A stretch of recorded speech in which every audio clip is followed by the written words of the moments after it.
Assalamualaikum warahmatullahi wabarakatuh. Bismillahirrahmanirrahim.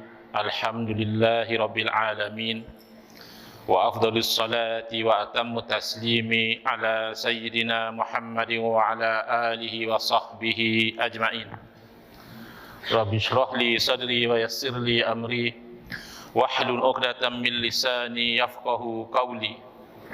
Subhanaka la ilma lana illa ma 'allamtana innaka antal alimul hakim.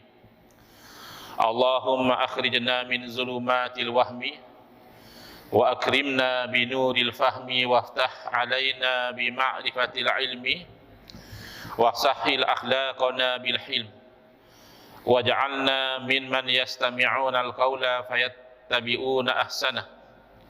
Allahumma ati nufusana taqwaha wa zakkiha anta khairu man zakkaha anta waliyuha wa maulaha.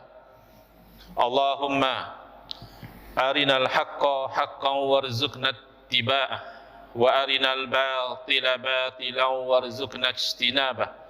Allahumma anfa'na bima 'allamtana wa 'allimna ma yanfa'una wa zidna ilman wa huda. Amma ba'd.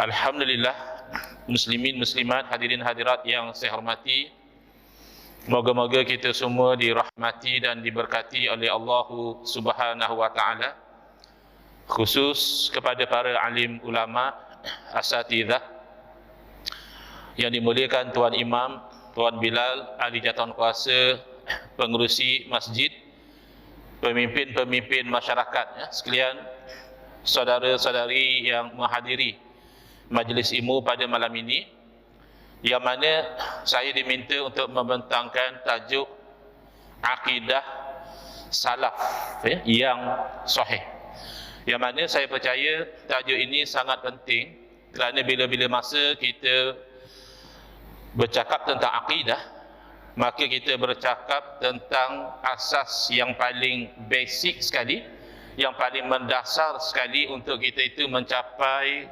kebahagiaan dunia dan akhirat. Kerana akidah yang tersasar, yang menyeleweng dari kebenaran, itu akan membawa kemurkaan daripada Allah Subhanahu wa taala, dan sebahagian daripada akidah-akidah yang menyeleweng ini membawa kepada kufur, wal iyazubillah. Baik, akidah salaf, kita ambil beberapa kefahaman terlebih dahulu. Apakah akidah? Akidah daripada perkataan asalnya bahasa Arab aqdun, yang bermakna ikatan ataupun simpulan. Sebab itu kita selalu dengar akad nikah, disimpulkan antara ijab dan qabul, maka sahlah hubungan suami isteri. Tetapi yang dimaksudkan dengan akidah di sini adalah ikatan atau simpulan iman, iaitu keyakinan yang kental, yang tersimpul, kemas di dalam hati seseorang, tidak terungkai lagi. Kerana akidah ini asasnya adalah keyakinan. Tinggal lagi sebahagian keyakinan itu berbetulan dengan yang hak, yang sebenar, dan ada yang yakin perkara-perkara yang batil. Sementara salaf, siapakah salaf? Salaf asal makna bahasanya adalah inqadha wa madha, berlalu ataupun sesuatu yang dahulu. Tapi secara istilah, bila kita sebut salaf, merujuk kepada generasi awal umat Islam. Penting kita itu berpegang dengan akidah salaf. Kenapa? Kerana salaf inilah yang hampir dengan Nabi sallallahu alaihi wasallam, iaitu para sahabat Nabi radhiyallahu anhum ajma'in. Mereka adalah murid-murid Nabi, yang mengaji dengan Nabi itu adalah sahabat. Kemudian orang yang mengaji dengan anak murid Nabi, tabi'in. Kemudian murid kepada orang yang mengaji dengan anak murid Nabi, kita panggil tabi'in radhiyallahu anhum ajma'in. Dan ini ada sandaran daripada hadis Rasulullah sallallahu alaihi wasallam tentang kelebihan 3 kurun pertama ini. Diriwayatkan daripada baginda sallallahu alaihi wasallam, baginda bersabda, khairul quruni qarni, sebaik-baik kurun, sebaik-baik generasi adalah generasi saya, tsummal ladzina yalunahum. Kemudian yang selepas daripada itu, iaitu tabi'in, tsummal ladzina yalunahum. Kemudian yang selepas daripada itu, iaitu tabi'in. thumma ya'ti qaumun yushhiduna wala yustashhadun. Kemudian zaman sudah jadi rosak, orang beri penyaksian tanpa diminta dan sebagainya lagi, kerosakan yang berlaku selepas daripada 3 generasi awal itu. Kita juga biasa dengar istilah hampir-hampir seperti salaf, iaitu salafi. Kita nak ambil faham ya, apakah itu salafi?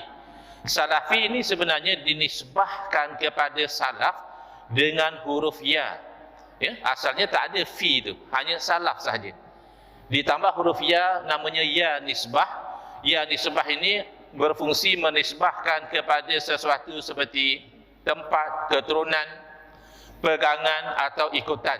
Kadang-kadang kita dengar misalnya nama satu orang ustaz, ustaz sekian-sekian Al-Kelantani. Macam mana datang ni di belakang tu kan Kelantan. Tapi nisbah kepada tempat. Ada yang saya jumpa dulu, saya tak tahu apa dia, Al-Filfilani. Orang mana tu? Pulau Pinang rupanya. Kawan saya Al-Fadhil Ustaz Hazri Al-Bindani daripada Pendang, Kedah. Jadi ya belakang tu namanya ya nisbah. Tapi di sini konteksnya adalah nisbah bukan tempat, tetapi ikutan. Bila kita letak ya di hujung salaf, bermakna pengikut salaf. Jadi dari segi makna memang salafi ini bagus, kerana mereka mengikut kepada salaf. Kita dalam beragama, kalau kita ikut kepada salaf, insya-Allah agama kita selamat. Jadi istilah salafi ini bagus ya. Baik. Oleh kerana salaf secara umumnya adalah 3 generasi pertama umat Islam, maka salafi hakikat asalnya adalah mereka yang mengikut manhaj, jalan, cara dan pegangan para sahabat Nabi, tabi'in dan tabi'in dari segi akidah, keyakinan, syariah, amalan dan juga tariqah, suluk perjalanan hati yang bersih dan akhlak yang mulia. Oleh itu, kalau dari segi pegangan amalan misalnya, dari segi makna, maka pengikut kepada imam mazhab yang 4 adalah salafi. Yang ikut kepada Hanafi, Maliki, Syafi'i dan Hambali, hakikatnya mereka salafi. Kerana keempat-empat mazhab ini diasaskan oleh ulama salaf. Tinggal mereka tidak menisbahkan kepada salaf, sebaliknya mereka menisbahkan kepada nama atau laqab kunyah imam masing-masing. Misalnya Al-Imam Abu Hanifah Nu'man bin Thabit rahimahullah, lekat pengikutnya jadi Hanafi. Al-Imam Malik bin Anas rahimahullah, lekat pengikutnya jadi Maliki. Al-Imam Muhammad ibn Idris Asy-Syafi'i, lekat pengikutnya menjadi Syafi'i. Dan Al-Imam Ahmad bin Hanbal, lekat pengikutnya dipanggil Hambali. Keempat-empat tokoh ini adalah tokoh salaf. Sebenarnya ramai lagi tokoh-tokoh salaf yang mujtahidin, yang hebat-hebat, tetapi takdir Allah, mazhab mereka itu tidak sampai kepada kita. Dipanggil al-mazahib al-mundarisah, mazhab yang telah pupus. Misalnya Al-Imam Syafi'i rahimahullah ta'ala pernah memuji Al-Imam Laits bin Sa'ad rahimahullah ta'ala dengan kata Imam Syafi'i, Imam Laits ini lebih faqih daripada Imam Malik. Akan tetapi murid-muridnya tidak menyebarkan ajarannya, maka pupus mazhab beliau. Maka sebagai kesimpulan, dari segi hakikat, kesemua imam-imam mazhab yang 4 ini adalah golongan salaf, maka pengikut mereka itu layak digelar salafi. Cuma mereka tidak menggunakan gelaran ini secara praktikal. Yang rajin menggunakan gelaran salafi adalah yang mengikut kepada manhaj Syekh Muhammad bin Abdul Wahhab yang hidup sekitar 1115 Hijriyah dan wafat pada 1206 Hijriyah pada kurun 18 Masihi. Yang beliau ini sendiri menjadikan Al-Imam Ibn Taymiyah rahimahullah sebagai rujukan tertinggi dalam memahami ajaran Islam. Cuma mereka tidak menggunakan gelaran Taimiyin. Orang lain mungkin merujuk mereka sebagai Taimiyin, orang yang ikut manhaj Ibn Taymiyah, tetapi mereka sendiri lebih selesa menggelarkan diri mereka sebagai salafi. Realitinya, kedua-dua tokoh ini bukan salaf. Mereka bukan generasi sahabat, mereka bukan generasi tabi'in, mereka juga bukan tabi'in. Bahkan ada satu pendapat mengatakan 500 tahun yang pertama selepas Nabi sallallahu alaihi wasallam itu masih boleh dipanggil salaf. Al-Imam Ibn Taymiyah masih terkeluar lagi. Beliau pada kurun ke-8. Ya, beliau tergolong daripada ulama kurun ke-8. Maka apabila mereka itu mengaku salafi, itu tidak tepat.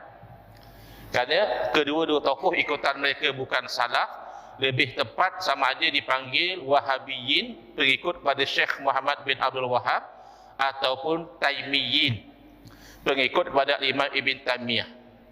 Nah, ini penting ya, sebab saya perhatikan even di kalangan ustaz pun bila orang tanya salaf siapa, dia kata salaf Imam Ahmad bin Hanbal rahimahullah, betul ya, Imam Ahmad bin Hanbal salaf. Al-Imam Ibn Taymiyah ada tak betul. Syekh Muhammad Al-Wahhab, Ibn Utsaimin, Ibn Baz, itu lagi tak betul. Syekh Ibn Utsaimin, Syekh Ibn Baz itu hidup kurun sama dengan kita. Mereka bukan salaf. Jadi ini penting kita tahu. Maka siapakah Wahabi? Jangan terlampau sensitif. Maaf ya kalau ada di sini orang-orang Melaka yang minat dengan fahaman Wahabi, ya, tak perlu terlampau sensitif. Sebagaimana yang cenderung pada manhaj Imam Syafi'i dipanggil Syafi'i, cenderung pada mazhab Imam Abu Hanifah dipanggil Hanafi, cenderung berpegang pada manhaj Syekh Muhammad bin Abdul Wahab dipanggil Wahabi. Jadi kita jelaskan dahulu ya. Istilah Wahabi ini sama seperti Salafi, iaitu ada ya nisbah di belakangnya. Tapi asalnya yang bernama Abdul Wahab itu bukan pengasas dia. Pengasas bernama Muhammad. Abdul Wahab adalah bapa beliau. Dan bapa beliau memang ulama mazhab Hambali ya, yang terkenal di zaman itu, dan beliau berbeza manhaj pegangan dengan anak beliau. Baik, kita jelaskan dahulu. Sebab ada orang keliru tentang dua jenis Wahabi. Kata dia ustaz-ustaz sekarang ni tolak Wahabi, tak terima Wahabi. Ya, padahal Wahabi yang sebenar ni adalah Khawarij, ajaran sesat ya, golongan sesat yang mengkafirkan umat Islam yang melakukan dosa, iaitu pengikut kepada Abdul Wahab bin Rustum tahun 211 Hijrah, lama dulu. Dan dia ni memang Khawarij.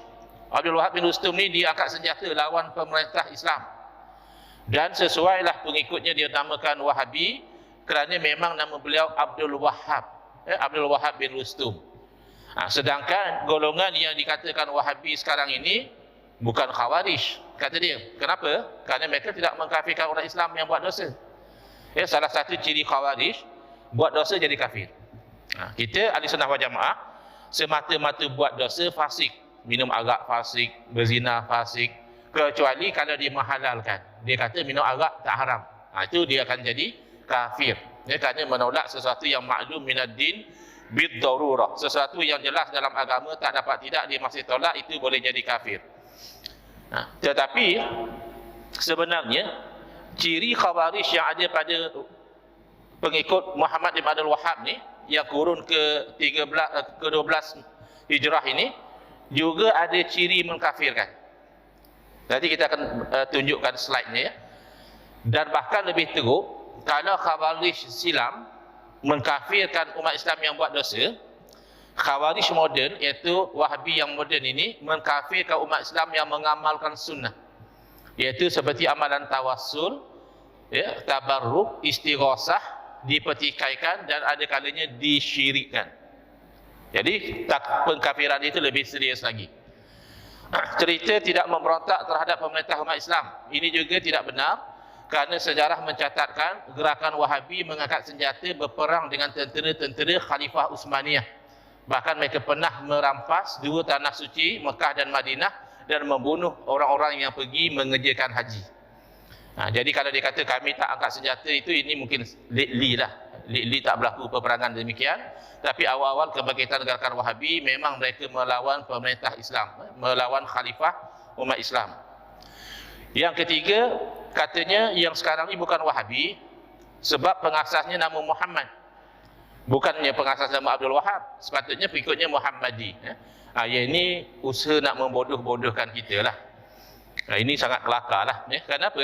Kerana memang biasa orang Arab dia tak mesti nisbah pada nama orang. Kalau nak nisbah pada nama orang, kita bukan mazhab Syafi'i, kita juga mazhab Muhammadi. Pengasas mazhab kita nama Muhammad. Yang kawan-kawan kita daripada negara Arab, mereka bukan Hambali, Kerana yang mengasaskan mazhab bukan Hambal, yang mengasaskan mazhab namanya Ahmad, sepatutnya mereka Ahmadi. Jadi ini tidak isu sebenarnya.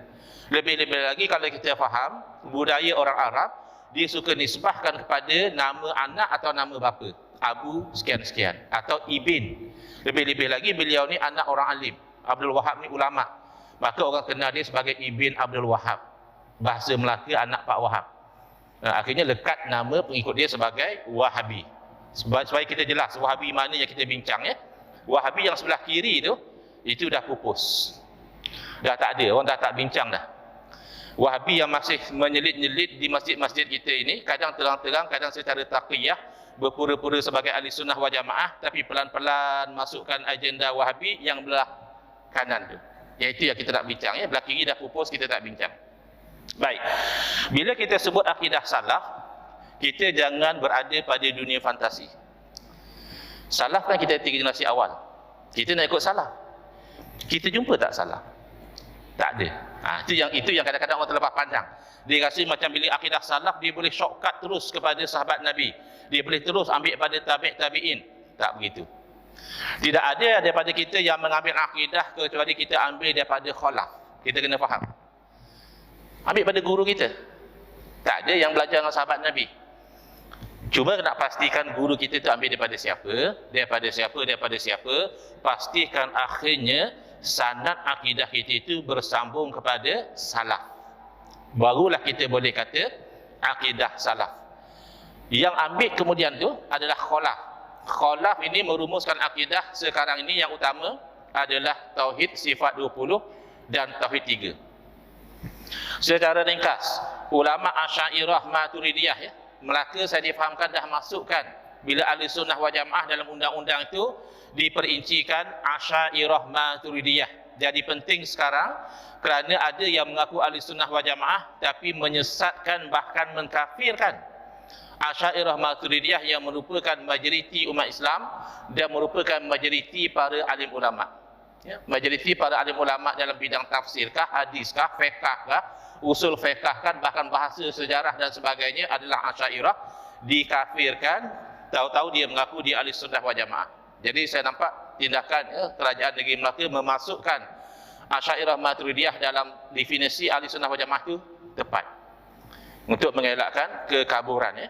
Baik, kalau Asy'ariyah Maturidiyah, mereka sampaikan, mereka rumuskan akidah salaf dalam bentuk tauhid sifat 20, sementara ulama-ulama Wahabi membenarkan, menerangkan, mengajar, menyebarkan dan mempertahankan tauhid 3 dan masing-masing mengaku ahli sunnah wal jamaah. Secara teori boleh saja. So what? Kalau dua-dua ahli sunnah wal jamaah tak ada masalah, asalkan dua-dua ikut sunnah Nabi dan berpegang dengan pegangan ijma' jamaah umat Islam. Baik, dalam sejarah tidak semua aliran mengaku ahli sunnah wal jamaah. Khawarij menggelarkan diri mereka asyurat, orang yang menjual diri untuk mendapat syurga. Sesuailah Khawarij ni, dia memberontak lawan pemerintah, risiko mati tinggi. Tak apa mati pun dia kata, saya jual nyawa saya nak beli syurga. Itu gelaran mereka. Syiah, mereka tidak menggelarkan diri mereka Sunni, bahkan mereka membenci kepada Sunni. Mereka berbangga menggelar diri mereka Syiah Ali, geng Sayyidina Ali, penyokong Sayyidina Ali ataupun Ahlul Bait. Mu'tazilah, satu golongan sesat ahli kalam yang menyeleweng, yang satu masa dahulu menjadi seteru utama ahli sunnah wal jamaah kerana mereka itu menyerang akidah Rasulullah SAW dengan bid'ah yang pelbagai. Mereka menggelar diri mereka ahlul adli wa tauhid. Mereka juga tidak mengaku ahli sunnah wal jamaah. Dalam perjalanan sejarah, hanya dua golongan yang mengaku ahli sunnah wal jamaah, iaitu majoriti kaum muslimin Asy'ariyah Maturidiyah dan minoriti yang mengikut kepada Syekh Ibn Taimiyah, sekarang ini dikenali sebagai Wahabi atau mereka gelar diri mereka sendiri Salafi. Jadi ini pertarungan ideologi yang berlaku antara dua kelompok umat Islam yang masing-masing mengaku ahli sunnah wal jamaah. Baik,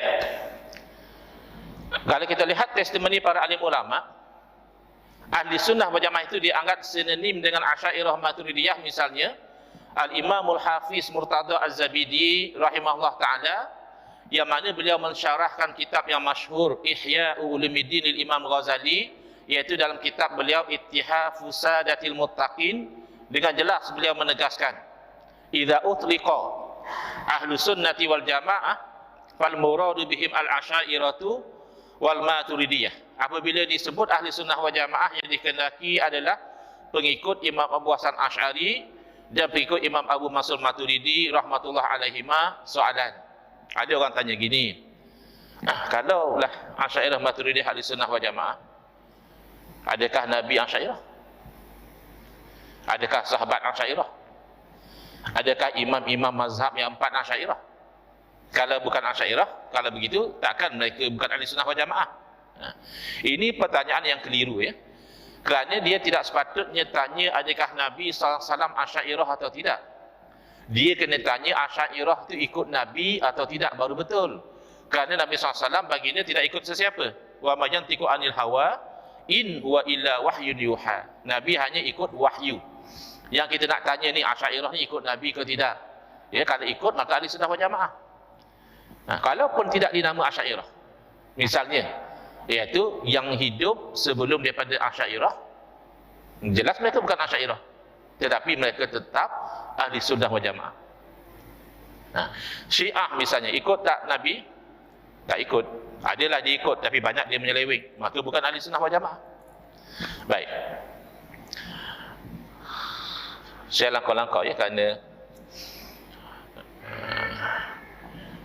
slide ni agak banyak. Saya nak timing supaya kita dapat berhenti pada waktu yang ditetapkan, ya. Saya nak cadang paling-paling lajak pun pukul 9 tu kita dah boleh buka pada sesi soalan, ya, kalau boleh.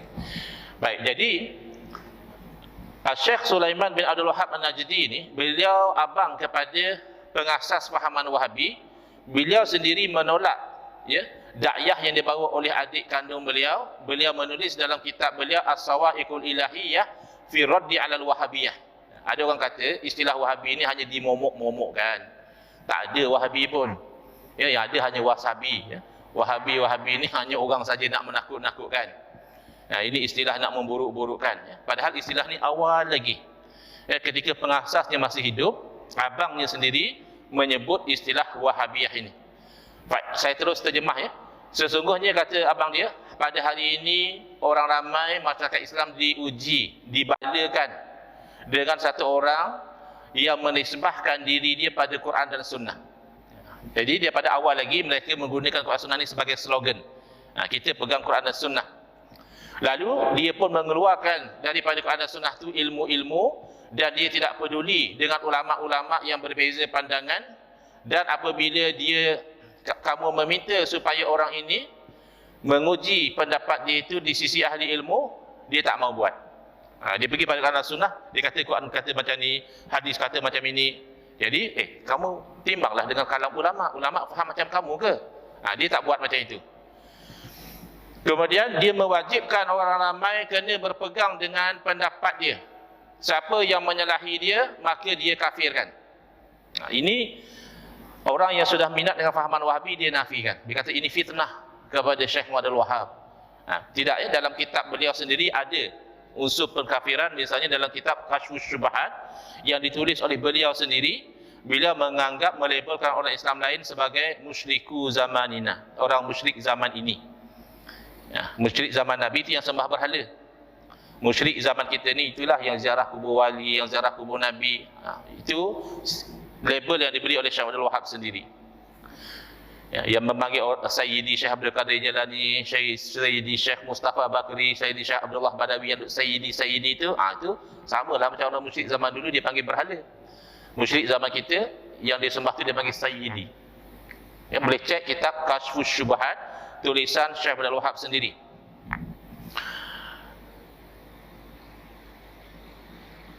Dan ini padahal beliau ini tidak ada satu pun daripada ciri-ciri ahli ijtihad. Zaman kita dah makin ramai. Baru usrah 7 kali, dah mustahid mutlak lah. Tak mau pakai mazhab lah. Kira Imam Syafi'i tak betul, Imam Abu Hanifah tak tepat, Imam Abu Hasan Asy'ari tak pandai. Pasal dia dah pandai baca terjemahan Quran, dia dah jadi mustahid. Padahal 1/10 pun tidak ada ciri itu. Tapi dia jual pendapat itu di kalangan orang-orang yang jahil, inna lillahi wa inna ilaihi raji'un. Ini tulisan daripada abang kandung beliau sendiri. Dan golongan Wahabi tak sama dengan sunnah Nabi. Walaupun slogan dia kembali pada Quran dan sunnah, ikut akidah salaf, ikut manhaj salaf, hakikatnya tidak. Sunnah pun dia tak pegang, manhaj salaf juga dia tolak. Paling mudah sekali bab bid'ah. Bid'ah di sisi dia sesat, tak ada bid'ah hasanah. Ulama salaf semisal Imam Syafi'i rahimahullah taala jelas bagi tahu bid'ah terbagi dua, yang selari dengan sunnah terpuji, yang bercanggah dengan sunnah terkeji. Akhirnya bila dia tengok ada juga benda-benda baru yang dia rasa tak sesat, dia kata itu tak apa, itu bid'ah dunia. Salaf mana yang bagikan bid'ah pada dunia agama? Salaf bagikan bid'ah selari dengan ajaran Nabi, okey. Bercanggah dengan ajaran Nabi, tak boleh. Wahabi yang mendakwa ikut salaf menolak pembahagian yang demikian. Tahu-tahu mari sembahyang jarak-jarak, boleh pula bid'ah dalam urusan agama. Kan sembahyang urusan agama. Ke Wahabi sini sembahyang rapat? Sembahyang jarak-jarak juga. Itu mana prinsip kamu bid'ah dalam agama sesat belaka? Tak konsisten. Baik, contohnya apabila diriwayatkan dalam ini dalam tulisan Syekh Ibn Baz, tokoh ulama Wahabi, beliau mengatakan telah tersebar kejahilan ke atas kebanyakan umat Islam sehingga kebanyakannya kembali kepada agama jahiliyah kerana mereka itu terlampau memuliakan para nabi dan para wali dan melakukan doa dan istighosah. Di sisi kita ahli sunnah wal jamaah boleh tawasul dengan nabi, tawasul dengan wali. Tapi dia kata ini syirik.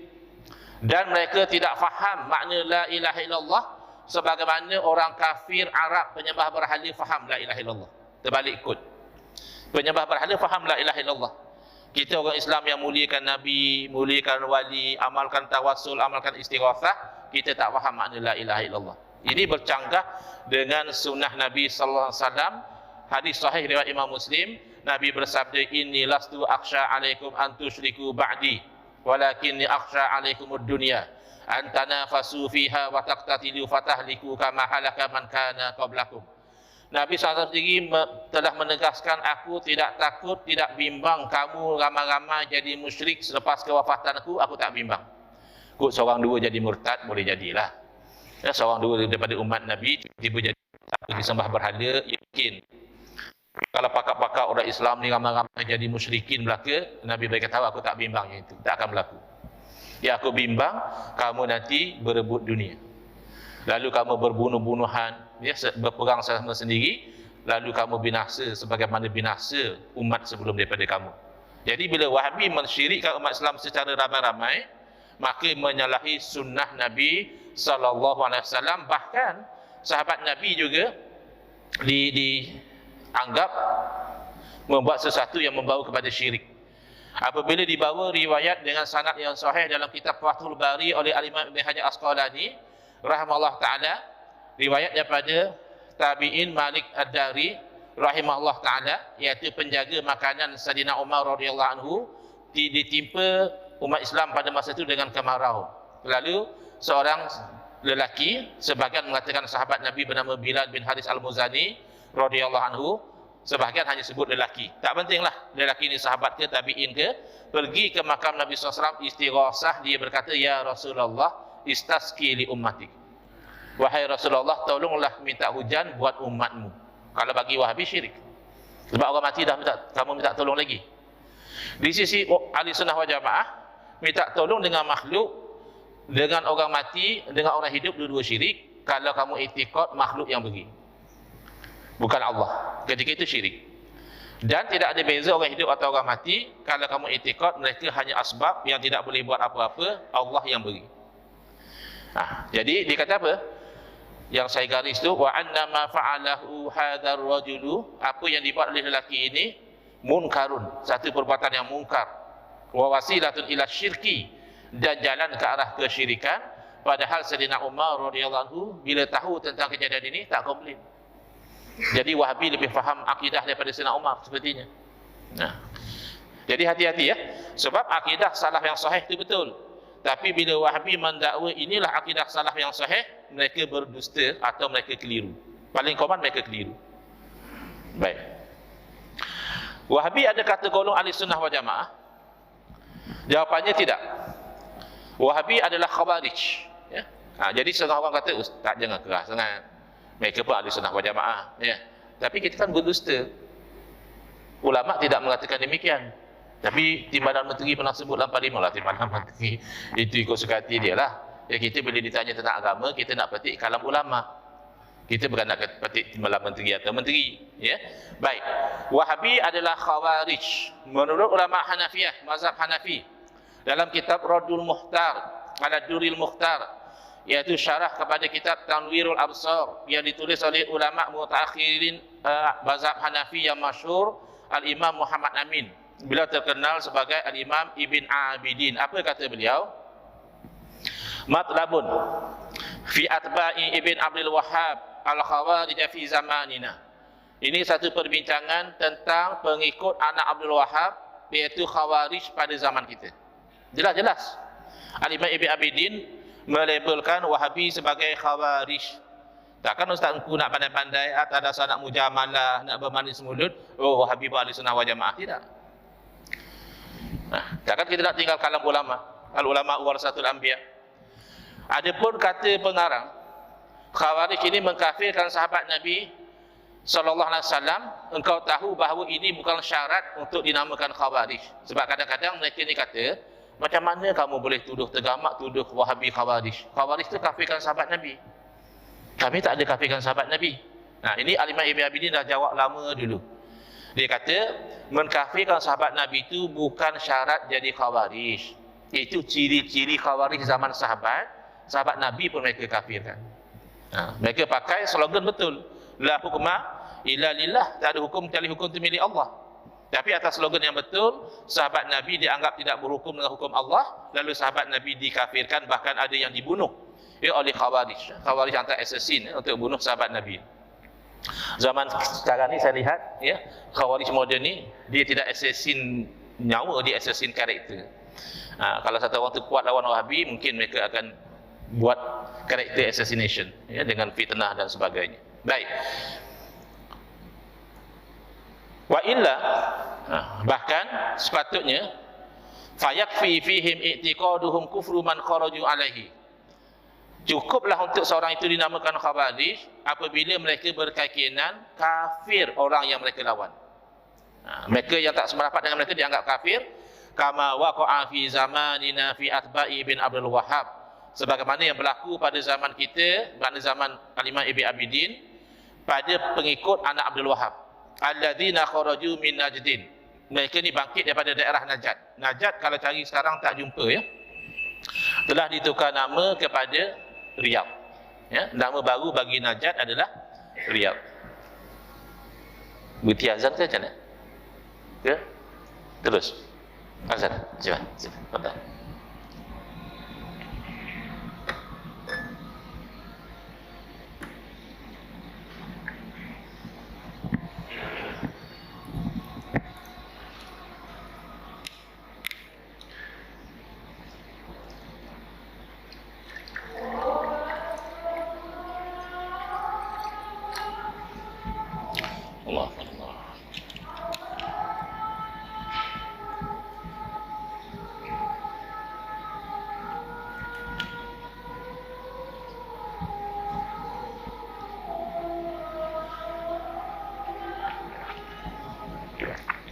Allah.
La ilaha illallah.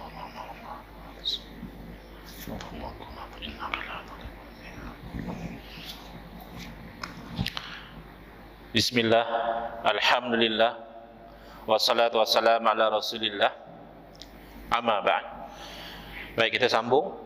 Kama waqa'a fi zamanina, sebagaimana yang telah berlaku pada zaman kita, iaitu zaman Al-Imam Ibn Abidin rahimahullah ta'ala, fi atba'i Ibn Abdul Wahhab, iaitu pengikut pada anak Abdul Wahhab, alladzina kharaju min Najdin, yang mana mereka ini bangkit daripada daerah Najd, iaitu Riyadh sekarang ini, wa taghallabu 'alal haramain, dan mereka pernah menguasai dua tanah haram. Wa kanu yantahiluna madhhab al-Hanabilah, dan mereka ini menyamar sebagai mazhab Hambali. Nah, hati-hati ya. Di zaman kita ni saya masih jumpa orang-orang kita yang terpedaya, dia kata apalah ustaz ni duk lawan Wahabi. Padahal Wahabi itu hanya mazhab Hambali. Ustaz kena berlapang dada. Hambali pun ahli sunnah wal jamaah. Ya, Hambali ahli sunnah wal jamaah. Tapi yang menyamar mazhab Hambali tidak. Lakinnahum i'taqadu annahum humul muslimun, tapi berbeza dengan Hambali. Mereka meyakini hanya mereka lah orang Islam, wa anna man qala fa i'tiqadahum musyrikun. Siapa yang tak sama dengan mereka dari segi pegangan, itu orang musyrik. Wastabahu bizalika qatla ahli sunnah. Dengan pegangan macam itu mereka menghalalkan membunuh ahli sunnah wal jamaah, bahkan wa qatla ulamaihim, boleh bunuh ulama-ulama ahli sunnah dan seterusnya. Di sisi mazhab Maliki juga Wahabi dikelaskan sebagai Khawarij. Boleh rujuk hasyiah yang ditulis oleh Al-Alim Al-Alamah Al-Arif Billah Al-Syekh Ahmad As-Sawi Al-Maliki rahimahullah ta'ala ala tafsir Al-Jalalain. Beliau membuat catatan tepi kepada tafsir Jalalain. Kata Al-Imam Ahmad As-Sawi rahimahullah, ketika mentafsirkan ayat suci Al-Quran surah Fatir ayat 8, afaman zuyyina lahu su'u amalihi fara'ahu hasana, ya. Orang yang amalan buruk itu dihiasi di mata dia, sehingga amalan buruk itu dia nampak macam baik. Macam sekarang lah, ISIS buat, dia sembelih orang Islam, dia bakar orang Islam, dia lemaskan orang Islam, itu dianggap jihad. Maka kata Imam Ahmad Sawi, dikatakan oleh sebahagian ahli tafsir bahawa ayat ini turun menceritakan golongan Khawarij, alladzina yuharrifuna ta'wil al-kitabi was sunnah. Khawarij ini ciri dia menyelewengkan tafsir Quran dan Sunnah. Jadi kena faham yang ini. Khawarij tidak tolak Quran hadis. Sebab ada orang tak boleh terima bila kita kata Wahabi sebenarnya bukan akidah salaf. Wahabi menyeleweng, dia kata takkan ke ustaz, Wahabi ni dia orang ikut Quran Sunnah. Orang-orang yang dilabel Wahabi ni, mereka cakap qala Allah, mereka cakap qala Rasul. Ya, memang dalam hadis sebut begitu. Golongan ini memang bercakap dengan Quran hadis, tapi la yujawizu hanajirahum. Apa yang mereka cakap tu mereka tak faham, tak melampaui kerongkongan. Jadi yang berlaku kepada mereka bukan tolak Quran hadis, mereka menyelewengkan tafsir, ya. Takwil di sini makna tafsir Quran dan hadis. Malangnya, wa yastahilluna bidzalika dima'al muslimin wa amwalahum. Dengan salah tafsir itulah mereka menghalalkan darah orang Islam dan harta benda mereka. Ini sejarah, ya. Tercatat bahkan dalam buku sejarah Wahabi sendiri, ribuan umat Islam yang dibunuh dan disembelih. Saya pernah jumpa satu orang cicit kepada ulama Makkah, Syekh Abdullah Az-Zawawi rahimahullah ta'ala, ya, cicit beliau menceritakan datuk beliau satu masa lepas mayat asar dibunuh oleh Wahabi. Dan datuk beliau ni mufti mazhab Syafi'i. Jadi ini bukan cerita dongeng, ini ada dalam catatan sejarah. Kama huwa masyahadul an fi nazairihim, sebagaimana yang dapat disaksikan sekarang zaman Imam Ahmad As-Sawi. Sama perangai macam Khawarij. Wahum firqatun bil ardil Hijaz yuqalu lahum al-Wahabiyah. Mereka ni satu golongan di tanah Hijaz, dinamakan mereka ini adalah Wahabi. Jadi ada orang tak faham, ustaz ni saja je pandai-pandai je bawa istilah Wahabi ni. Ini zaman Imam Ahmad As-Sawi, istilah ni telah ada. Tapi kalau kita beli catatan baru, ayat yang saya boldkan dan saya gariskan itu dibuang secara tidak amanah. Baik, demikian juga dalam mazhab Syafi'i. Misalnya kita ambil kitab Misbahul Anam wa Jala'uz Zalam fi Raddil Bid'in Najdil ladzi adalla bihal awam. Di sisi peminat Wahabi, Syekh Abdul Wahhab ni digelar mujaddid. Digelar beliau itu sebagai pejuang tauhid. Tapi di sisi para alim ulama melihat penyelewengan beliau dinamakan ahli bid'ah dari Najd. Al-bid'i an-najdi itu maknanya ahli bid'ah dari Najd. Allazi adalla bihal awam. Yang mana mereka itu menyesatkan ramai masyarakat awam. Dalam kitab ini dicatatkan, saya terus terjemah ya. Lebih penting daripada semua itu apa yang disebut oleh Nabi SAW as-sadiqul masduq, yang benar lagi dibenarkan tentang orang ini, iaitu Najdi ini. Walaupun Nabi tak sebut nama, ciri-ciri itu ada dalam hadis. Ini adalah hadis Nabi SAW. Sebagaimana yang diterangkan dalam mukaddimah syarah, hadis yang banyak yang menerangkan tanda-tanda Khawarij yang menunjukkan bahawa anak Abdul Wahab dan pengikut mereka itu termasuk Khawarij. Antaranya, mereka itu daripada Najd dan mereka daripada timur. Dan sedia maklum bahawa Najd berada di timur Madinah. Hadis sahih, Sahih Bukhari. Kalau kita bawa hadis Sahih Bukhari ni pada Wahabi, dia tak boleh kata hadis ni tak betul. Dia kata tak, Najd itu sebenarnya di Iraq. Tak payah cerita panjang, ambil peta, draw a straight line daripada Madinah ke timur, akan bertemu dengan daerah namanya Riyadh, iaitu Najd yang di tanah Hijaz. Yang di Iraq tu, Najaf itu sebelah, mungkin kita panggil apa ya, tenggara ya, bukan timur ya, dia ke atas, ke arah utara. Dan dalam kitab mazhab Syafi'i dah sebut ya, memang Najd itu di timur Madinah, sebagaimana yang warid daripada Nabi SAW baginda bersabda, laula annal fajra ya'ti minal masyriq ay masyriqil Madinah lama nazartu ilahi. Punya baginda bimbang dengan sesuatu yang buruk yang akan timbul daripada daerah timur itu. Baginda bersabda, kalaulah tidak kerana fajar terbit daripada timur, nescaya aku tidak akan memandang ke arah timur. Satu, wa qauni simahum at-tahliq. Dan salah satu ciri unik golongan Wahabi, tak ada ahli bid'ah lain yang mencukur kepala.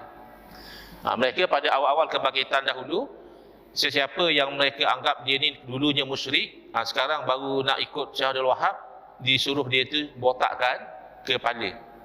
Ciri tahlik ini tak pernah berlaku pada ahli bid'ah lain sebelum daripada golongan Wahabi ya. Maaf ya kalau ada Wahabi yang ikuti live kita ni, tak payah panas sangatlah, siapa suruh ikut. Dah tahu Ustaz Engku selalu tegangkan penyayungan Wahabi, ikut Ustaz lain lah ya. Baik, kemudian mazhab Hambali, yang mana Wahabi menyamar pun mengkelaskan mereka sebagai Khawarij. Cuma saya nak tunjukkan di sini dalam kitab Ad-Durarus Saniyah jilid ke-9 muka surat 280 atau mungkin 281, 280, memang dia mengaku fanahliku ra'sahu ghamman lahu. Orang yang dianggap rambut tu dia ada rambut tu, itu adalah diwasilah kepada jadi kafir dan murtad. Rambut panjang pun Wahabi kata itu boleh jadi kafir dan murtad, maka kami akan botakkan kepalanya sebagai hukuman kepada dia. Jadi tercatat dalam kitab Wahabi sendiri, ciri membotakkan kepala ini adalah amalan mereka satu masa dahulu. Kemudian memang dia mengaku, dia kata wa amma ma zakarta inna naqtulul kufar. Adapun yang kamu komplain kata kami bunuh orang kafir, sebenarnya mereka kata kufar tu orang Islam seumpama mereka, tapi tidak ikut fahaman mereka, mereka labelkan kufar. Wa hadza amrun ma na'taziru anhu. Yang ini kami tak minta maaf. Walam nastakhif fihi, kami tak akan kurangkan. Wa nazidu fi zalika, kami akan buat lebih teruk lagi insya-Allah, kata dia. Wa nusi bihi abna'ana, bunuh orang-orang ini adalah sesuatu yang kami wasiatkan kepada anak-anak kami. Wa abna'una yusuna bihi abna'ahum min ba'dihim, dan nanti anak-anak kami pun akan pesan supaya bunuh orang-orang ini kepada cucu-cucu kami. Kadang-kadang orang tak faham. Kadang-kadang ilmuwan ni buat main-main ni, ada kawan share ni, ilmuwan yang terkenal, boring dah isu geng sunnah lawan sufi, sufi lawan geng sunnah, banyaklah berdamai, dia main gelak-gelak je. Ini bukan isu main-main. Ingat Wahabi ni hanya isu baca Yasin malam Jumaat agaknya. Tak ada masalah kalau kau tak nak baca Yasin malam Jumaat, tak ada orang kata wajib. Baca malam Khamis boleh, malam Rabu pun tak apa ya. Ataupun tak nak tahlil arwah, tak ada orang kata tahlil arwah. Bahkan dalam mazhab Syafi'i, dalam keadaan tertentu makruh berkumpul di rumah mati. Kadang-kadang haram kalau guna harta anak yatim buat kenduri, itu haram. Tak ada masalah kalau tak nak berkenduri arwah. Bukan isu masalah Wahabi. Masalah Wahabi lebih ekstrim pada itu adalah masalah akidah. Kamu orang ilmuwan tapi tak faham apa beza Wahabi dengan Ahlussunnah wal Jamaah. Kasihan. Ini jemput berceramah di Melaka, saya pernah berceramah tengok dia. Tapi tak sebut nama lah, senang. Sebut nama kan, jadi sensitif pula kan. Tapi tengok, kalau ilmuwan yang buat main-main isu Wahabi Ahli Sunnah ni, dia tak faham bahawa isu Wahabi ni isu yang serius ya. Dari segi kesesatan, Syiah lebih serius. Banyak penyelewengan Syiah tu jauh. Nak dekatkan Wahabi dengan Ahli Sunnah tu agak mudah. Tapi dia kena tinggal lah fahaman Wahabi dia. Takkan nak dekat Wahabi Ahli Sunnah kita nak jadi Wahabi. Sama juga kalau nak dekatkan Syiah dengan Ahli Sunnah, ya Syiah kena tinggalkan Syiah dia, jadi Ahli Sunnah. Bukan kita pula nak terima Syiah. Jadi Syiah ni lebih jauh penyelewengannya berbanding dengan Wahabi. Tetapi ini Wahabi lebih bahaya kerana ustaz pun tak tahu Wahabi itu tak betul. Bukan semua ustaz lah. Sebagai ustaz dia kata Wahabi tak ada masalah, khilaf. Dia tak nak wirid lepas semayang. Itu bukan Wahabi. Dia tak baca kunut, belum tentu dia Wahabi. Boleh jadi dia Hanafi, boleh jadi dia Hambali. Nah, tetapi ini isu dia adalah Khawarij. Mazhab Hambali yang dia mengaku konon dia itu adalah Hambali pun menolak dia. Dalam kitab Syekh Abdullah Al-Qudumi An-Nabulsi Al-Hambali, Ar-Risalah Al-Mustamah Biriyah Al-Jaziyah dan seterusnya, Simahum At-Tahlik, tanda golongan Khawarij Wahabi ini bercukur kepala. Yaqtuluna ahlal Islam wa yad'una ahlal awsan. Mereka ini membunuh, menyerang, berperang orang-orang Islam, tapi orang kafir, penyembah berhala, mereka biarkan. Cuba perhati ya. Nak ambil iktibar saja ya. Semenjak daripada fahaman Wahabi ini bertapak di situ, negara lain pernah berperang dengan negara haram yang merampas Palestin. Betul kan? Iraq pernah berperang, Syria pernah berperang, Mesir masyhur pernah berperang ya. Tapi negara ini satu yang bertapak fahaman ini ada tak pernah berperang dengan negara haram ni? Tapi kalau jadi launchpad serang Iraq, pernah. Menyerang Yaman memang sedang berlaku sekarang. Maka apa yang Nabi SAW sebut ini berlaku. Mereka ini membunuh orang Islam, tetapi mereka membiarkan orang-orang kafir. Jadi kata dia, ya ini betul lah. Asalnya cerita-cerita Khawarij ini yang lawan sahabat Nabi. Walakin Khawarij zamanina musyarikuna lahum fi sifat. Khawarij yang hidup zaman kita ni perangai sama macam Khawarij yang zaman sahabat Nabi. Fahum yaqra'una al-Quran. Mereka ni rajin baca Quran. La yujawizu hanajirahum. Tapi apa yang mereka baca mereka tak faham. Gagal faham. Kama sami'na wa syahidna halahum. Sebagaimana kita lihat perbuatan mereka itu yang dimasukkan dalam Quran lain, yang difaham lain. Testimoni ulama Wahabi sendiri. Kalau kita cerita tentang Wahabi Khawarij, keluarlah ayat-ayat play victim dia. Ini semua fitnah, ini semua nak memburukkan dakwah Tauhid Syekh Abdul Wahab. Mana ada Wahabi bunuh orang dan sebagainya. Ini orang barat nak burukkan. Ini tokoh sejarah Wahabi Al-Imam Husin bin Ghannam dalam kitab Tarikh Najd mencatatkan tak kurang 300 serangan dan pembunuhan kaum Wahabi terhadap kaum muslimin di Jaziratul Arab dengan justifikasi Wahabi adalah orang muwahhidun, orang-orang bertauhid, sementara orang lain adalah musyrikun dan darah mereka halal. Saya pernah baca kitab Tarikh Najd ini, dalam muka surat yang pertama atau kedua dia kata Kubail lah. Kubail ni maknanya sejenak sebelum. Kalau qabla sebelum, Kubail ni sejenak sebelum kebangkitan Syarul Wahab. Dia kata majoriti umat Islam bergurumang dalam kesyirikan. Ini namanya takfir jama'i, mengkafirkan secara pukul rata. Majoriti. Mana ulama-ulama yang zaman itu kebanyakannya kafir. Kenapa? Kerana benarkan tawasul, benarkan tabaruk, istighasah dan sebagainya. Kitab yang lain ditulis oleh muarikh Wahabi, pakar sejarah Wahabi, iaitu Syekh Utsman ibn Bishir, dinamakan Unwanul Majdi fi Tarikh Najd. Terbitan kerajaan Arab Saudi sendiri juga mencatatkan pembunuhan yang dilakukan oleh golongan Wahabi. Jadi jangan kata ini hanya fitnah, ini hanya nak memburukkan. Ini memang ditulis oleh tokoh kamu sendiri. Baik. Antara catatannya apa? Anna Jaishal Ikhwan An-Najdi. Mereka panggil tentera mereka pada masa itu tentera Ikhwan. Maknanya saudara-saudara seagama ya. Yang lain, orang Islam lain itu dianggap musyrikun. Mereka pergi menyerang kampung di Karbala, fadakhalah unwatan, masuk secara kekerasan, wa qatalu ghaliba ahliha. Majoriti penduduk situ dibunuh. Yalah dia orang lawan ustaz, bukan lawan. Fil buyuti wal aswaq. Yang duduk dalam rumah pun dia bunuh, yang sedang berniaga di pasar pun dia bunuh. Dia catat sendiri. Wa tabahul bilad, merampas kekayaan negeri. Fa akhadhu jami' amwaliha, semua harta diambil. Wasilahiha, senjata-senjata juga dirampas. Wa libasiha, pakaian juga diambil. Wa furushiha, bahkan apa? Selimut-selimut tilam-tilam juga diambil. Wa zahab wal fiddah, emas dan perak, dan mereka membahagikan ghanimah ini kepada tentera-tentera. Mana harta orang Islam ini dianggap ghanimah perang.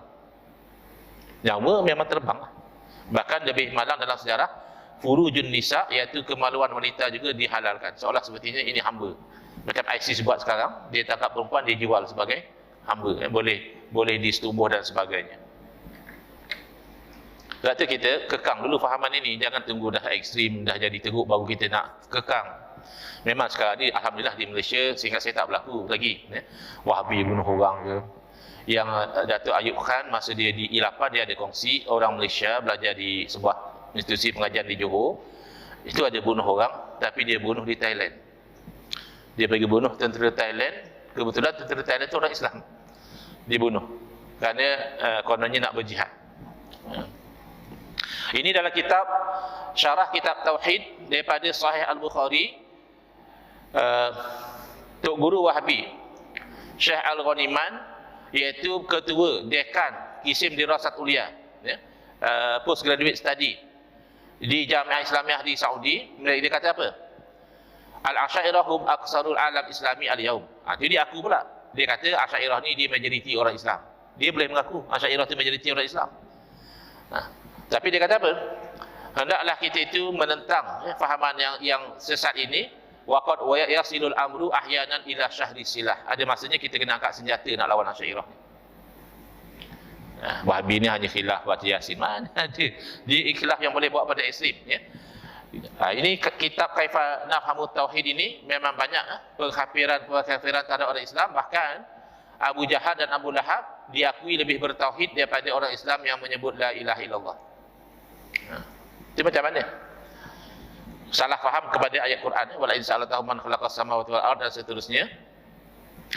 Dan dia kata tauhid ibadah la ilaha illallah ini, orang kafir zaman Nabi lebih tahu makna la ilaha illallah berbanding orang yang mengaku Islam. Tengok, wa inna ma ya'nuna bil ilah ma ya'nil musyrikuna fi zamanina bil lafzi sayyid.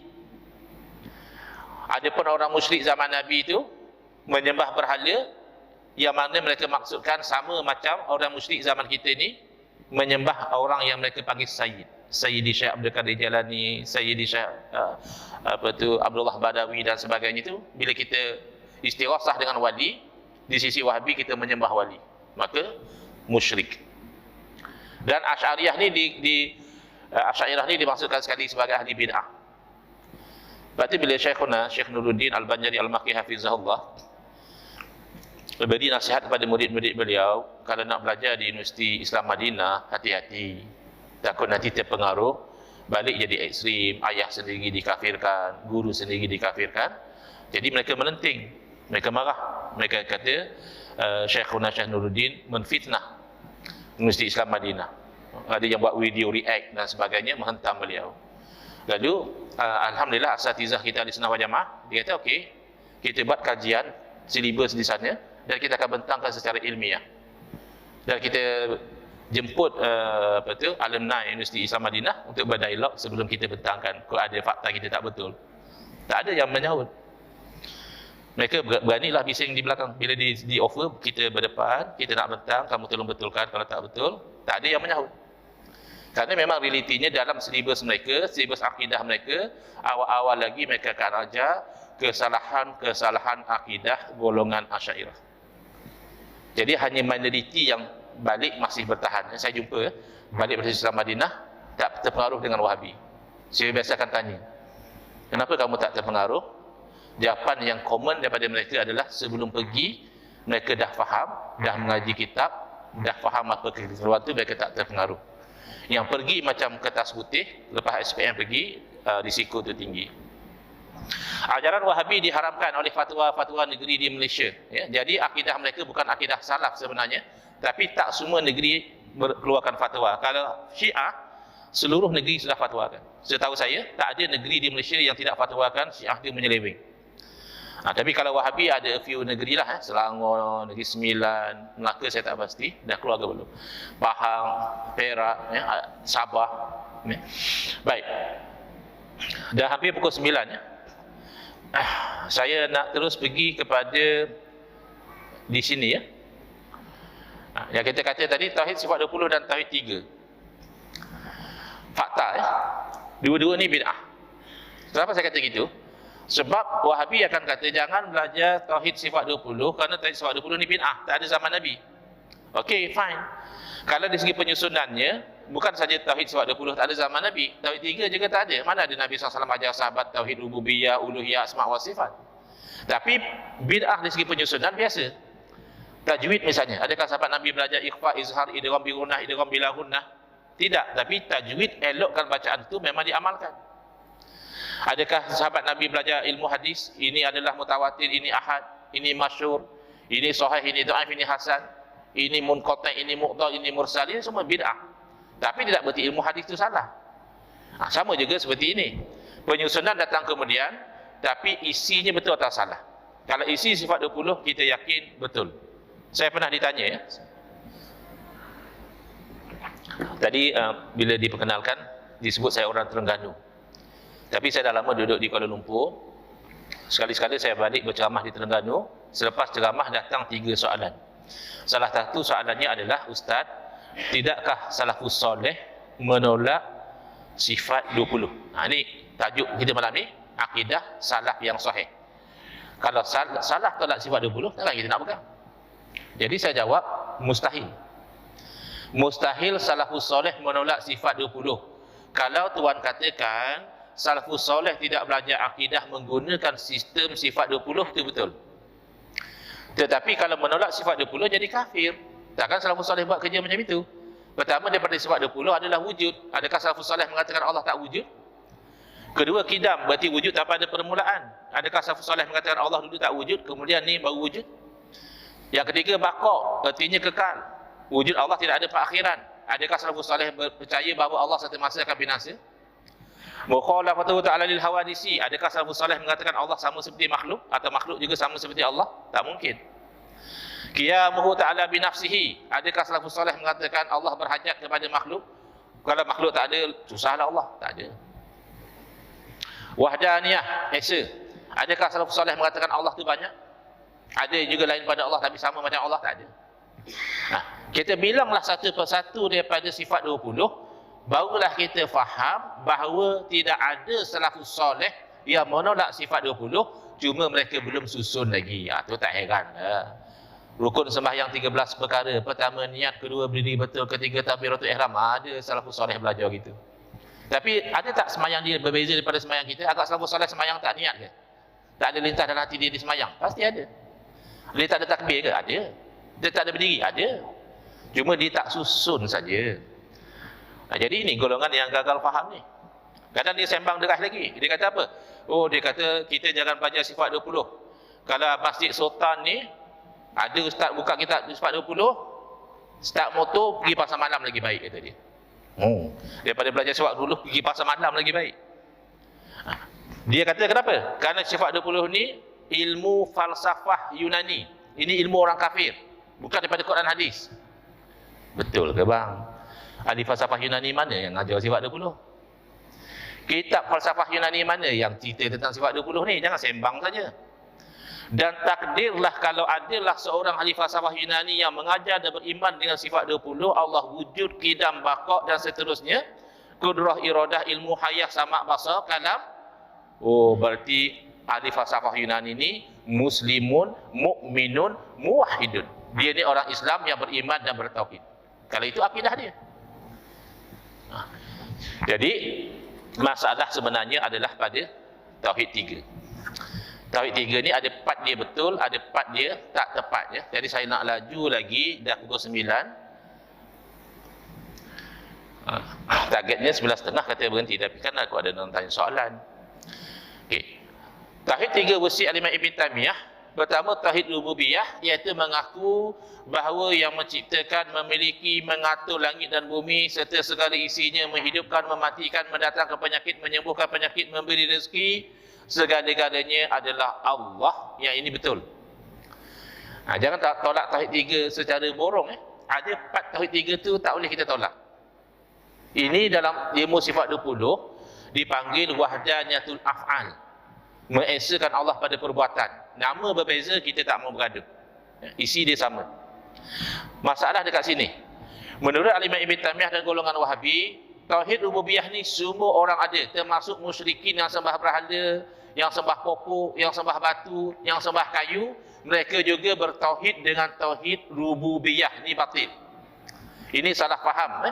Firman Allah Ta'ala, wala in sa'altahum man khalaqas samawati wal arda wa sakhkhara asy-syamsa wal qamara la yaqulunna Allah. Kalau kamu tanya siapa yang cipta langit bumi, siapa yang pusingkan matahari dan bulan, orang musyrik jawab Allah. Berarti orang musyrik juga bertauhid? Tidak.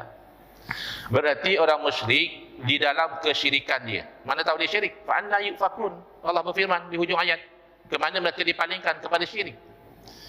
Mereka sebenarnya tidak ada hujah, hanya taklid buta kepada amalan nenek moyang. Nenek moyang sembah berhala, dia pun sembah. Tapi kalau tanya dia, kau sembah berhala ni, berhala ke cipta langit dan bumi ni? Dia pun tahu, dia tak boleh jawab ya. Dia lahir, langit dan bumi dah ada. Dia dah besar, dibuat berhala. Lepas tu dia sembah. Takkanlah berhala cipta langit bumi. Itu bukti bahawa orang musyrik sebenarnya tidak ada dalil dalam kesyirikan mereka. Yang kedua, tauhid uluhiyah, daripada perkataan ilah. Ilah maknanya Tuhan, Rabb juga maknanya Tuhan. Cuma ilah ini membawa satu makna Tuhan yang disembah. Lalu Al-Imam Ibn Taymiyah berpegang al-ilahul haq walladhi yastahiqul ibadah. Tuhan yang hak, yang sebenar adalah yang berhak untuk disembah. Jadi tauhid uluhiyah maknanya kita boleh menyembah hanya kepada Allah, tak boleh mensekutukan Allah pada ibadah. Ya, ini betul. Ya, dah inilah asas tauhid pun. Kita tak boleh menyembah kepada selain daripada Allah Ta'ala. Tapi bila mana mereka mendakwa tawasul dengan orang mati, syirik. Ada yang kata tabaruk juga, ambil berkat juga syirik. Ada yang kata istighasah juga syirik. Maka yang ini kita tolak, kerana amalan-amalan ini ada dalil sandaran daripada sunnah Nabi SAW dan amalan para sahabat. Dia yang mendakwa tawasul dengan orang mati tak boleh, tak ada dalil. Tak ada dalil. Hanya Sayyidina Umar radhiyallahu anhu pernah tawasul dengan Al-Abbas. Dia kata, oh tu tanda tak boleh tawasul dengan orang mati. Bukan, itu hanya kamu faham. Sayyidina Umar bagi tahu pada orang, saya tawasul dengan Al-Abbas ni kerana Al-Abbas ni Nabi muliakan. Nabi dulu anggap Al-Abbas ni macam ayah. Jadi ikutlah sunnah Nabi, kita muliakan Al-Abbas, kita tawasul dengan dia. Bukan sebab tak boleh tawasul dengan orang mati. Baik. Kemudian tauhidul asma'i was sifat. Tauhid nama-nama Allah dan sifat Allah. Belajar nama Allah bagus. Belajar sifat Allah, ya kita pun belajar sifat 20. Bahkan ada yang namakan sifat 50 dan sebagainya. Jadi tak ada masalah. Belajar nama Allah, belajar sifat Allah ni ahli sunnah wal jamaah. Tapi atas label asma' wa sifat, mereka pergi pada menetapkan ya, sifat Allah secara zahir, yang mana makna zahir itu tidak sesuai dengan ketuhanan. Contohnya, yang popular sekarang, di Melaka juga, tak silap saya September 2020, 16 September atau 16 September 2020, satu orang tanya, dia kata, Ustaz, adakah saya ni jadi kafir kalau saya menetapkan istiwa bagi Allah Ta'ala? Saya terkejut. Saya kata terbalik Tuhan. Kalau Tuhan menafikan istiwa, itu yang boleh jadi kafir. Dia dalam otak dia bayangkan Asy'ariyah tolak istiwa. Yang bagus Wahabi. Wahabi ikut Quran.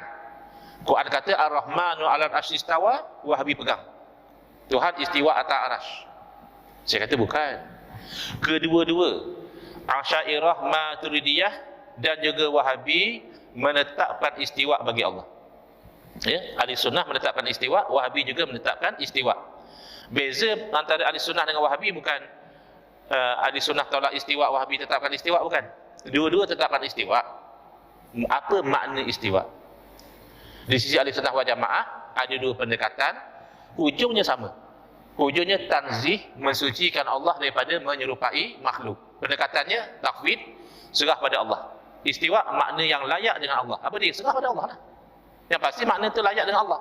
Itu satu. Atau kita terima juga makna yang tak bercanggah dengan akidah. Salah satu makna istawa adalah istaula. Istaula apa dia? Menguasai. Kalau kita kata Allah menguasai arash, salah tak? Betul lah tu. Boleh terima. Itu manhaj Asy'ariyah Maturidiyah. Sementara Wahabi dia kata istawa berarti Allah tu bertempat di atas arash. Sehingga mereka bincang Allah bertempat atas arash tu bersentuh ke terapung macam itu. Sampai ke tahap macam tu perbincangan bid'ah mereka. Allah tu terapung ke bersentuh dengan arash. Sebab Allah bertempat di atas arash. Habis dalam hadis Allah turun ke langit dunia 1/3 malam.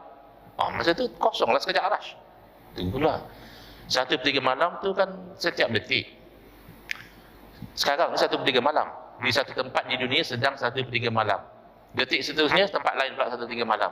Kalau kamu faham zahir, mana Allah sentiasa di langit dunia. Tak boleh macam itu. Kalau sudah jamaah tidak faham nuzul itu dengan makna berpindah, bergerak daripada atas ke bawah, bawah ke atas macam itu. Jadi di situ kesilapan Wahabi menetapkan makna zahir macam yadullah. Jadi ahli sunnah menetapkan yadun. Tak boleh kita nafikan yadun. Apa makna yadun? Yang pasti bukan anggota badan. Makna yang layak dengan Allah, atau ada yang letak makna yang metaforikal. Yadun ni biasa digunakan dengan makna kuasa. Hadza laisa biyadi. Ini bukan dalam tangan saya. Yang ini bukan dalam kuasa saya. Jadi Wahabi kata, tak. Kami ikut salah Ustaz. Salah tidak takwil. Tak betul. Salah tidak takwil itu tidak betul. Salah takwil sama ada secara ijmal, iaitu tafwid, serah pada Allah, atau secara tafsil, letak makna tertentu ya. Lagi 2 minit insya-Allah saya berhenti untuk bagi ruang pada soalan. Kalau sudah habis dan saya akan sambung sampai waktu yang ditetapkan. Antara takwil salah secara tafsir. Kalau takwil secara ijmal, maknanya makna zahir yang tak layak tu nafikan. Makna sebenar serah pada Allah. Memang ada makna zahir tidak layak. Misalnya nasullah fa nasyahum. Mereka lupa akan Allah lalu Allah lupa akan mereka. Boleh tak kita kata Allah juga lupa tapi lupa yang layak dengan Allah? Mana ada lupa yang layak dengan Allah? Sebab itu dalam hadis qudsi, hadis sahih riwayat Imam Bukhari, Allah berfirman, "Maritu falam tauni." Ya benar Adam, wahai anak Adam, aku sakit engkau tak ziarah aku. Boleh tak kita kata berdasarkan hadis yang sahih, Allah Taala juga sakit tapi sakit yang layak dengan Allah? Mana ada sakit yang layak dengan Allah? Maka dalam hadis tu bila hamba tu tanya, ya Tuhan, macam mana aku ziarah kamu Tuhan sekian alam? Allah takwil. Allah kata maridha abdi, hamba aku yang sakit. Mana takwil ni uslub Allah. Wahabi uslub Allah tak pakai, uslub Nabi tak pakai, uslub salafus salih tak pakai, tapi mengaku akidah salaf. Ini akidah salaf yang palsu, bukan yang sahih. Baik, ini antara pegangan salaf dalam bab takwil. Bila pergi kepada fa'il nama tuwalau, fa'il nama, saya takut salah baca baris, saya takut tersilap baca baris. Fasamma wajhullah. Maknanya di mana pun kamu menghadap muka kamu, maka di situlah muka Allah. Boleh ke terjemah muka Allah? Tapi muka Allah tak sama lah macam muka kita. Muka saya dengan muka awak pun tak sama. Masalahnya muka dengan mana anggota badan tu tak boleh nisbah pada Allah. Maka ulama salah takwil wajhullah di situ dengan makna kiblah. Ke mana kamu menghadap, di situlah tempat kamu, kiblah semayang kamu. Kemudian ayat Al-Quran, wa yauma yukshafu an saq. Saq ni dari segi bahasa adalah betis. Jadi ada orang yang zahiri dari segi kefahaman, dia kata Allah ada betis. Hari akhirat nanti Allah singkap betis. Salah takwil. Sahabat Nabi takwil, kata dia istilah yukshafu an saq ni, singkap dia betis ni adalah menunjukkan kegentingan, syiddah. Suasana genting pada hari kiamat itu ditakbir dengan singkap betis. Bahasa Melayu pun ada. Dengar bunyi anjing dia sising kain terus. Nak lari. Padahal dia tak pakai kain pun, pakai seluar. Kau cakap dia sising kain. Bukan maksud aku sising kain, maknanya dia panik. Kan sising kain ni kadang orang Melayu kata macam nak buat sesuatu lah. Padahal dia tak pakai kain pun, apa yang nak sising? Itu namanya metaforikal. Syekh Abdullah bin Abbas ditanya lagi. Maaf, Imam At-Tabari juga mentakwilkan as-saq sebagai kegentingan pada hari kiamat.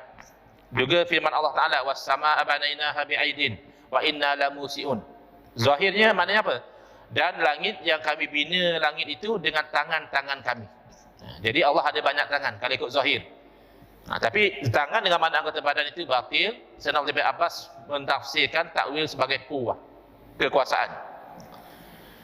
Juga Imam At-Tabari mentafsirkan ayat yang sama dengan makna quwwah. Imam At-Tabari ulama salaf. Ayat Al-Quran, "Falyawma nansahum kama nasu liqa yaumihim hadza." Hari ini kami lupa mereka sebagaimana mereka lupa nak jumpa kami pada hari kiamat ni. Jadi Allah pun lupa dengan yang layak dengan Allah, tidak. Sayyidina Abdul Abbas kata, an-nisyan di situ maknanya at-tarku. Allah tinggal, tidak peduli mereka, azab mereka. Bukan Allah lupa. Kerana lupa itu kekurangan. Ya. Ya, ilmu hadis pun kadang-kadang hadis itu jadi dhaif. Bukan pasal apa? Perawi ni lupa. Perawi itu dinilai pelupa.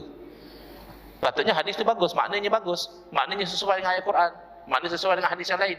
Tapi hadis itu sendiri dinilai dhaif. Perawinya pelupa. Pelupa ni pun nisbah pada makhluk kekurangan. Takkanlah Allah lupa yang layak dengan Allah, tak ada. Lupa di sini maknanya Allah tidak peduli kepada golongan ini. Wajah Rabbuka, Imam Ahmad bin Hanbal rahimahullah mengatakan, ja'a sawabuhu. Bukan Tuhan itu bergerak pada satu tempat, datang pada kita, bukan. Karena itu sifat makhluk. Maka yang datang itu adalah ganjaran pahalanya. Al-Imam Al-Baihaqi menakal kepada Imam Bukhari, ad-dhahak, ada hadis-hadis sebut Allah ketawa, dhahika. Tapi dhahika itu tidak diistilahkan ketawa yang layak dengan Allah, tapi diistilahkan sebagai rahmat, ya, ditafsirkan sebagai rahmat. Ini semua salah. Imam Sufyan As-Tsauri salah. Wa huwa ma'akum aina ma kuntum. Kalau ikut zahir, dia berserta dengan kamu di mana kamu berada. Makna Allah bukan di atas arasy, Allah di mana-mana. Kita dalam masjid, Allah dalam masjid. Kita dalam kereta, Allah dalam kereta. Kita masuk tandas, Allah dalam tandas. Tidak ada yang menafsirkan demikian. Yang dimaksudkan adalah ilmunya, ya. Di mana kita berada tak lepas daripada ilmu Allah. Bahkan wasi'a kursiyyu samawati wal ard ditakwil oleh Ibn Abbas kursi dengan makna ilmuhu. Dan lain-lainnya. Atas faktor masa saya berhenti setakat itu dahulu. Kalau ada sebarang soalan, dan di atas meja saya ini ada satu soalan, saya baca terlebih dahulu. Kenapa Menteri Agama dahulu dan sekarang? Ni kita tanya menteri lah. Saya bukan menteri. Menteri Agama dahulu dan sekarang tidak menggazetkan enakmen Ahli Sunnah wal Jamaah dengan menetapkan dalam soal akidah mohon pandangan Ustaz. Setakat yang saya faham. Saya dulu belajar undang-undang di UAE, setakat yang saya masih ingat lah. Agama ni di bawah kuasa negeri. Menteri adalah persekutuan. Jadi dia selain daripada wilayah persekutuan, dia tak ada kuasa agama. Boleh dia suggest untuk digubarkan Akta Parlimen berkaitan dengan urusan agama di wilayah persekutuan, Kuala Lumpur, Putrajaya, Labuan. Tapi kalau negeri itu di bawah sultan, di bawah state list. So kena tanya jabatan apa tu, tanya DUN, kena tanya Dewan Undangan Negeri masing-masing, buat enactment supaya Ahli Sunnah wal Jamaah itu ditetapkan dalam akidah Asy'ariyah Maturidiyah macam yang Melaka buat. Kalau di Kuala Lumpur, Putrajaya dan wilayah persekutuan boleh dicadangkan di parlimen sebab bidang kuasa berbeza. Setakat itu yang saya boleh jawab, wallahu a'lam. Mohon perbetulkan kalau saya silap jawab. Silakan, ada soalan lain? Sila, Puan. Boleh ke? Boleh kasidah atau nasyid dibuat dalam masjid? Baik, setakat yang saya tahu, kasidah dan nasyid dalam masjid selagi mana tidak mengganggu orang yang beribadah harus, ya, tidak ada pertikaian lah. Kok Wahabi apa pun tak boleh. Zikir kuat pun ada Wahabi komplain, padahal itu sunnah. Zikir kuat tu ada Wahabi kata bid'ah. Tapi saya ingat Wahabi Arab Saudi tak macam itu. Saya baca fatwa di Arab Saudi, zikir kuat dia kata dia sunnah sebab hadis sahih riwayat Ibn Abbas. Al-jahlu bi zikrika nabi ahdi Rasulullah SAW, menyarikan zikir baku di zaman Nabi SAW, ya. Tapi kalau di sisi Ahli Sunnah wal Jamaah, nasyid dan qasidah di masjid boleh, ya, dengan syarat tidak mengganggu orang yang beribadah. Kalau ganggu orang ibadah, baca Quran pun tak boleh. Baca Quran tapi nyaring sangat ganggu orang semayang, ataupun wirid lepas semayang, kita kata nyaring tadi sunnah, tapi nyaring itu tidak sampai mengganggu orang yang sedang solat masbuk, hatta orang sedang tidur. Kita fiqh kita, kalau ada orang tidur dekat masjid kita rehat, kita punya zikir sampai terganggu dia tidur, pun tak sayugi demikian. Jadi cuma yang ada khilaf saya perhatikan bukan isu qasidah atau nasyidnya tu. iaitu bermain kompang. Jadi alat muzik ada yang dibenarkan, ada alat muzik yang haram. Kat mana main pun haram. Ya. Ada alat muzik yang ulama-ulama kita majoriti kata haram, macam gitar, seruling dan sebagainya, itu main kat mana pun haram. Pendapat yang moden ni ada yang kata kalau tak bawa pada maksiat itu cerita lain lah ya. Yang asal yang klasik ini alat-alat muzik ni haram. Main kat mana pun haram. Tapi duf, kompang boleh. Terutama nak iklankan nikah. Nak beritahu ni pengantin dah baru kahwin, kita main kompang tu memang Nabi suruh. Tetapi dalam masjid boleh ke? Pukul kompang dalam masjid. Ya, ini saya perhatikan khilaf. Termasuk guru saya sendiri, Syekh Nuruddin Al-Banjari Al-Maki Hafizahullah, dia berpegang kepada hukum haram. Syekh Nuruddin mengarang kitab khusus Tambihul Ikhwan atau something like that lah, yang mana dia kata tajuk dia berarti memukul kompang dalam masjid hukumnya adalah haram. Tetapi sebahagian ulama lain, terutamanya di kalangan habaib, saya lihat mereka lebih lenient dalam bab itu. Mereka mengatakan harus juga dengan syarat yang samalah, tidak mengganggu orang yang beribadah. Dalam bab khilaf, al-khuruj min al-khilaf mustahab. Keluar daripada tempat khilaf itu lebih baik ya. Mana kalau ada kata haram, ada kata tak haram, kalau tak buat tak ada yang kata, tak ada yang komplain, itu lebih baik. Al-khuruj minal khilaf mustahab.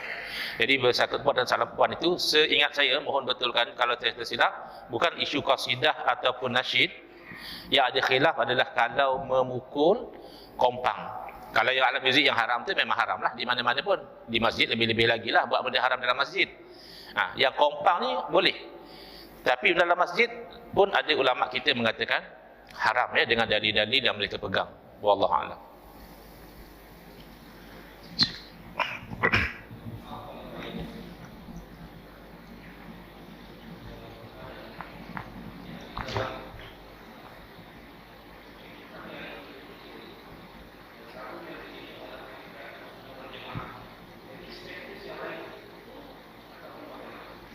Baik.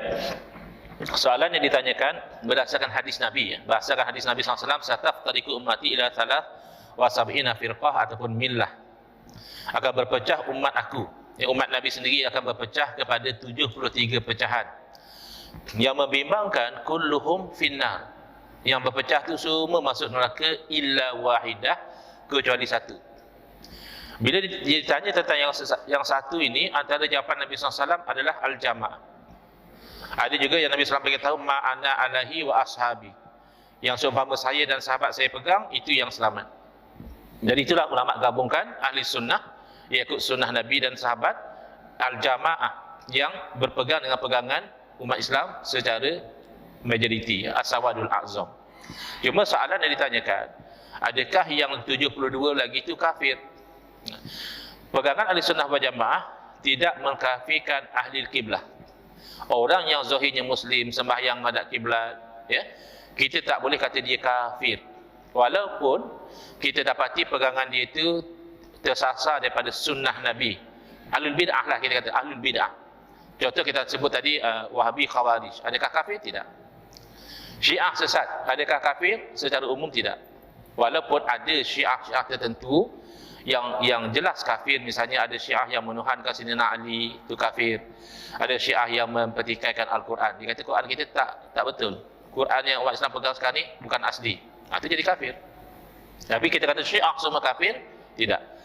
Secara umum yang 72 itu masih Islam, tapi oleh kerana melakukan dosa dalam bab akidah, itu bid'ah dalam akidah, maka mereka itu disiksa dengan neraka wal'iyazubillah, kecuali mereka kembali bertaubat kepada pegangan yang diajak oleh Nabi sallallahu alaihi wasallam. Tapi ada juga pegangan macam Qadariyah misalnya. Qadariyah yang awal itu dihukum oleh para ulama jadi kafir sebab dia menafikan ilmu dan takdir Allah. Qadariyah dulu kata Allah ciptakan manusia, tapi apa yang manusia buat Allah tak cipta. Kita nak buat apa pun Allah tak tahu. Besok kita nak buat apa Allah belum tahu lagi. Nanti bila kita buat baru Allah tahu. Jadi akidah macam ni dihukum oleh para ulama sebagai kufur, dan ada hadis Nabi SAW mengisyaratkan sebegitu. Majus hazihil ummah al-mukazzibu nabil aqdar. Majusi umat ini, kata Nabi SAW, yang mendustakan takdir. Kalau dia sakit, jangan ziarah. Kalau dia beri salam, jangan jawab. Kalau dia mati, jangan uruskan jenazah dia. Ini kan hak orang Islam. Indikasi sepertinya dia sudah tidak Islam. Bagi salam pun jangan jawab. Nah, tapi secara umum, mereka tidak kafir, ya, yang 72 tadi. Cuma begitu, tetap kita tak maulah masuk neraka. Na'udzubillah. Sehari 2 hari pun kita tak mau masuk neraka ni.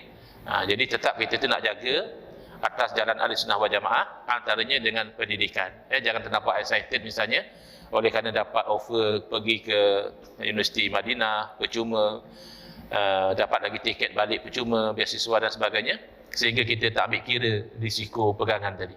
Kerana tak sama. Ulama kita dulu belajar di Mekah Madinah juga, tapi masa tu fahaman Wahabi belum tersebar di universiti-universiti. Sekarang bila kita cek silibus mereka tu, memang ada ajaran-ajaran yang ekstrim dalam silibus tu. Sebab tu rakan-rakan kita berani bentangkan ini masalah dengan silibus yang diajar di sana. So kena hati-hatilah. Wallahu a'lam.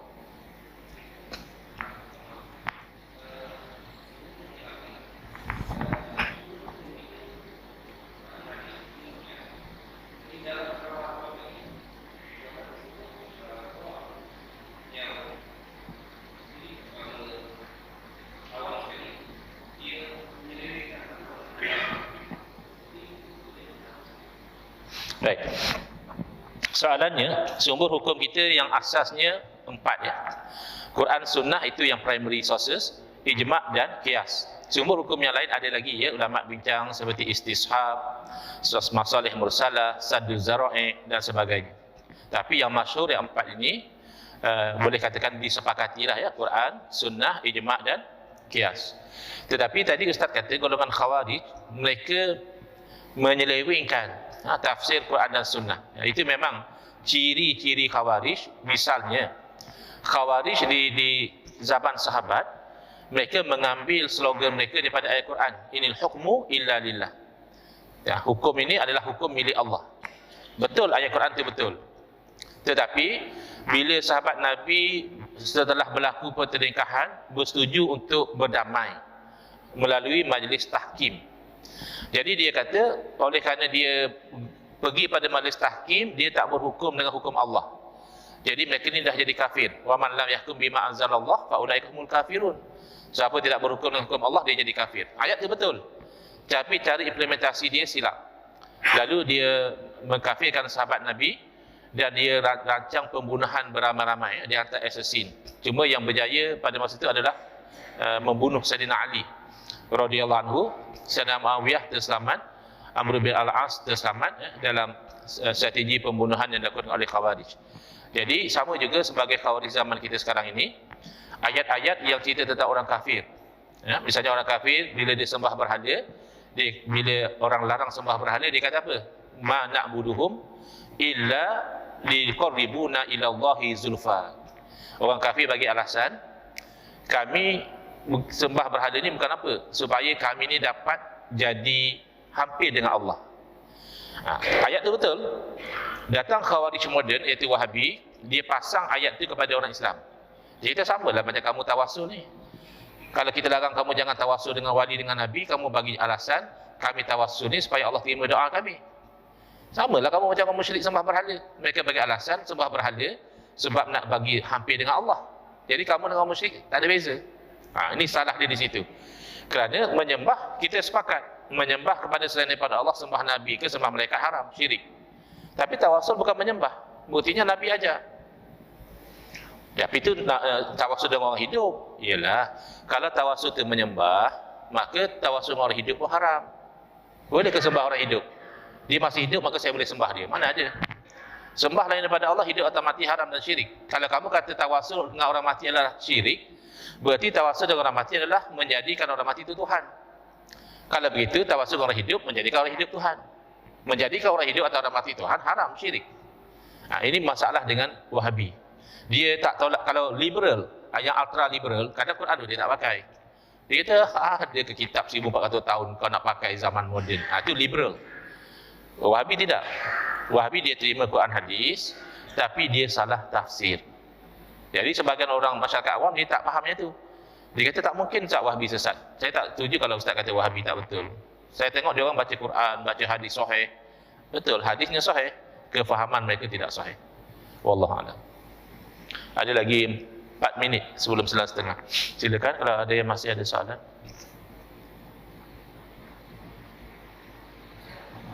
Waalaikumsalam.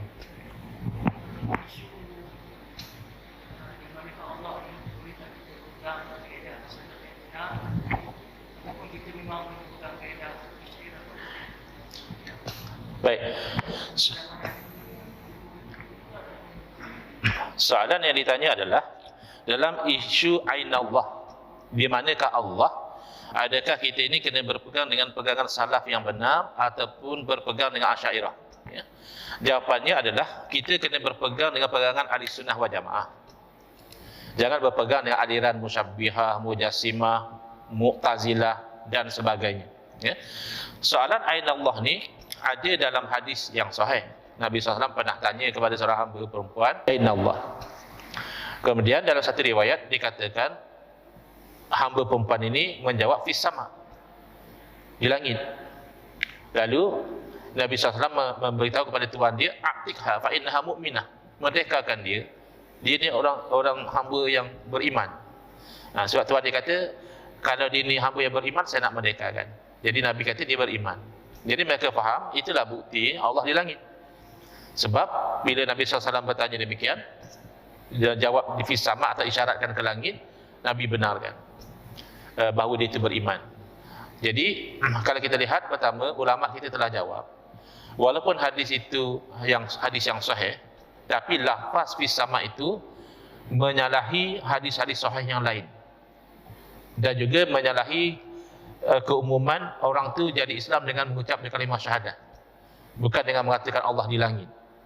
Dia bagi ittirab, ya.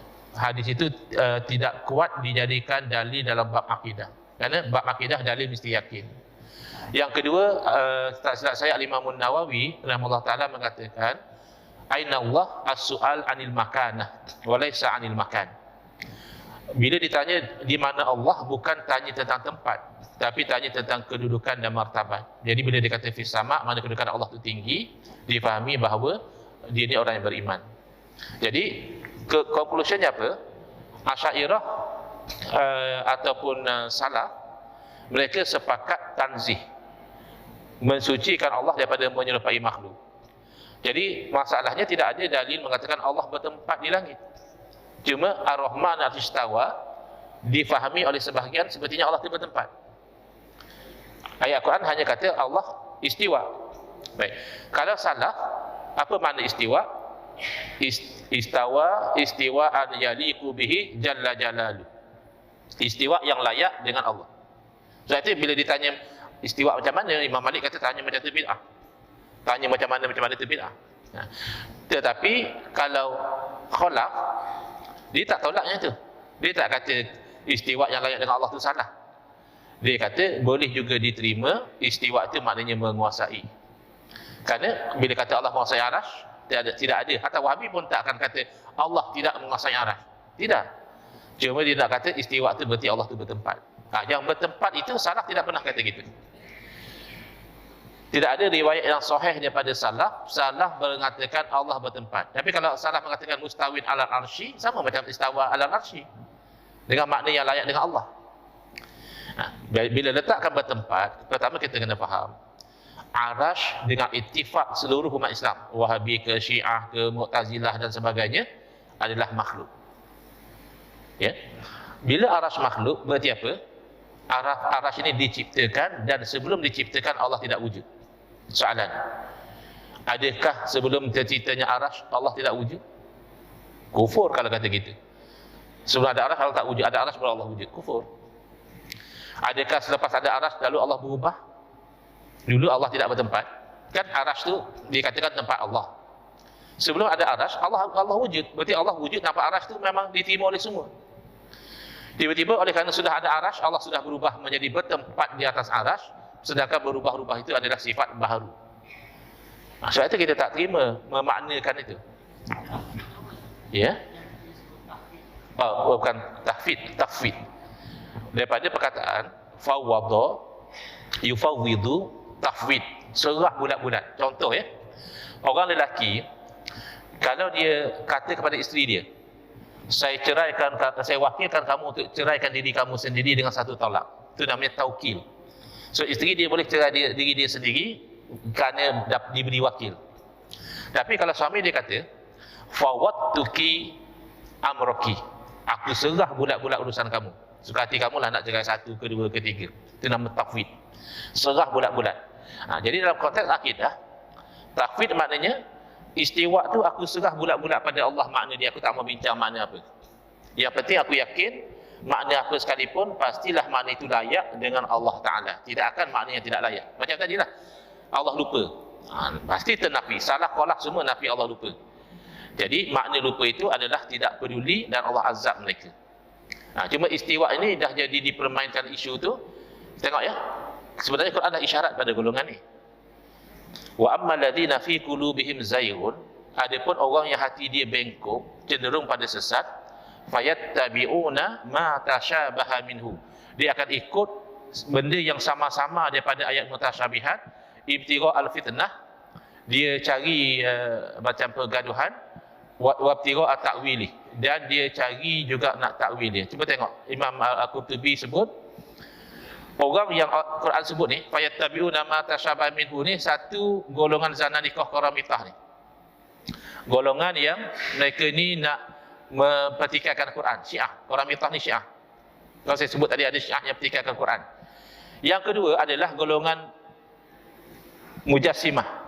Alladzina jama'u ma fil kitabi was sunnah, dia kumpul dalam Quran hadis ni apa yang zahirnya seolah-olah Allah tu berjisim, sehingga dia beriktikad Allah ni satu jisim yang terbentuk dan satu rupa paras yang ada rupanya, yang punya muka, punya mata, punya tangan, punya lambung, punya kaki, punya jari. Ta'ala Allahu an zalika, maha suci Allah daripada yang demikian itu. Jadi sebenarnya ciri orang yang sesatnya Quran sendiri sebut. Bila Allah sebut tentang ayat mutasyabihat, Allah cerita terus. Orang yang hati dia ada cenderung pada sesat, dia akan main ayat mutasyabihat. Dia akan ikut yang sama-sama tu. Kemudian warasikhuna fil ilmi yaquluna amanna bihi kullun min indi rabbina. Dia pegang kita ayat ni. Orang yang mendalam ilmu dia kata kami beriman. Semuanya daripada Allah. Tapi kalau orang yang hatinya bengkok, dia ikut yang sama-sama. Yang sama-sama itu bercanggah dengan yang muhkamat, laisa kamitslihi syai'un wa huwas samiul basir. Tidak ada satu apa pun yang seperti Allah, dan Allah Maha mendengar lagi Maha melihat. Wallahu alam. Saya ucapkan terima kasih atas perhatian. Saya mohon maaf atas salah, kesilapan dan kekurangan. Moga-moga Allah jadikan majlis kita pada malam ini sebab kefahaman dan kebaikan dalam dunia dan juga agama kita. Hadza wabillahi taufiq wal hidayah. Wassalamualaikum warahmatullahi wabarakatuh. Bismillahirrahmanirrahim. Alhamdulillahirabbil alamin, wassalatu wassalamu ala asyrafil anbiya'i wal mursalin wa ala alihi wa sahbihi ajma'in. Allahumma shrah sudurana wa ahsin akhlaqana wa azim ujurana wa nawwir qulubana bi nuri hidayatika kama natarada bi nuri syamsika abadan abada bi rahmatika ya arhamar rahimin. Walhamdulillahirabbil alamin. Amin ya rabbal alamin wal afu minkum.